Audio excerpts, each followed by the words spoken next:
இது உளுந்த மாவுப்பா, இது பச்சரிசி மாவு.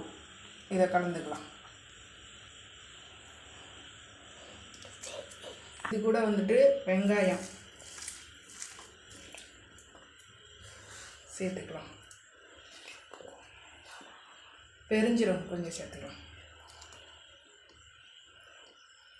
மிளகு கொஞ்சம் சேர்த்துக்கலாம். இஞ்சி கொஞ்சம் சேர்த்துக்கலாம். பச்சை மிளகா 1 மிளகா சேர்த்துக்கலாம். பெருங்காயத்தூள் கொஞ்சமாக சேர்த்துக்கலாம்.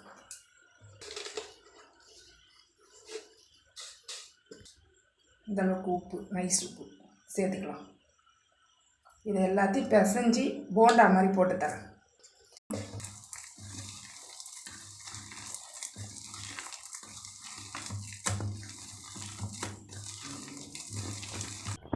போண்டாவுக்கு மாவு ரெடி ஆயிடுச்சு. இப்போ வானலில் எண்ணெய் போட்டு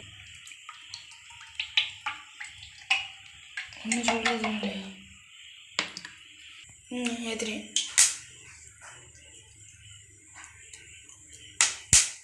எண்ணெய் சூடாயிடுச்சு. போண்டா போட்டு எடுத்துக்கலாம்.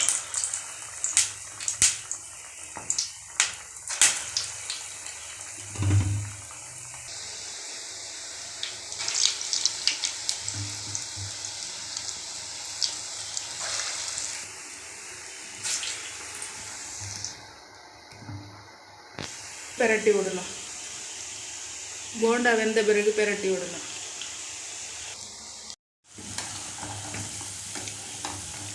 போண்டா போட்டாச்சுப்பா, எடுத்துக்கலாம்.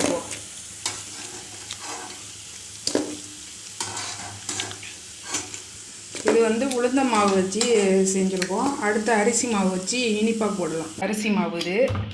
முன்ன செஞ்ச போண்டா உளுந்து, இது அரிசி. இந்த அளவுக்கு கோதுமை மாவு எடுத்துக்கலாம். இது மாதிரி 2 கை அளவு. இது நல்லா பிசைஞ்சிடும். நம்மளுக்கு இனிப்புக்கு தேவையான அளவு சர்க்கரையோ இல்லை சீனியோ எது வேணாலும் போட்டுக்கலாம். நம்ம 2 கலந்து போட்டுக்கலாம். ஜீனி போட்டுக்கலாம்.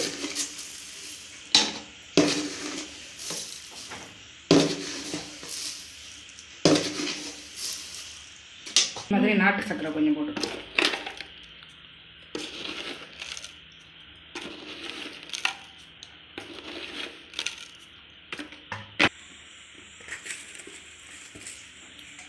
இந்த அளவுக்கு உப்பு சேர்த்துக்கலாம்.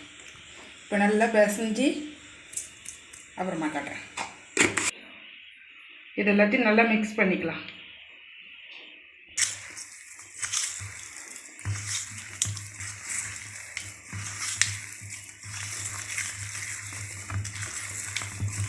நல்லா கலந்தாச்சுப்பா. இப்போ ஊற்றிக்கலாம்.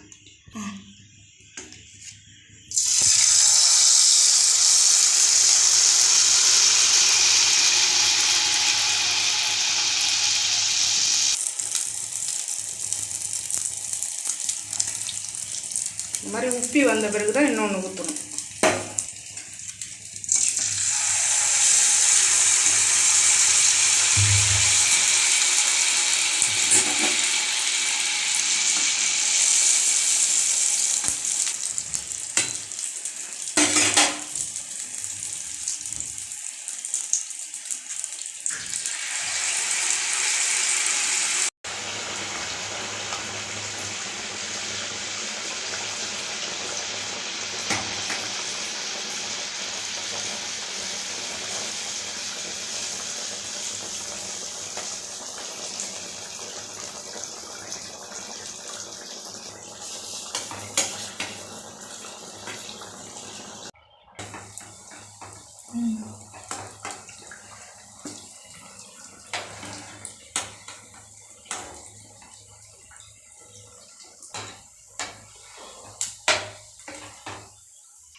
இட்லிக்கு அரைச்ச மாவு வச்சு 2 விதமான ஸ்நாக்ஸ் செஞ்சாச்சுப்பா.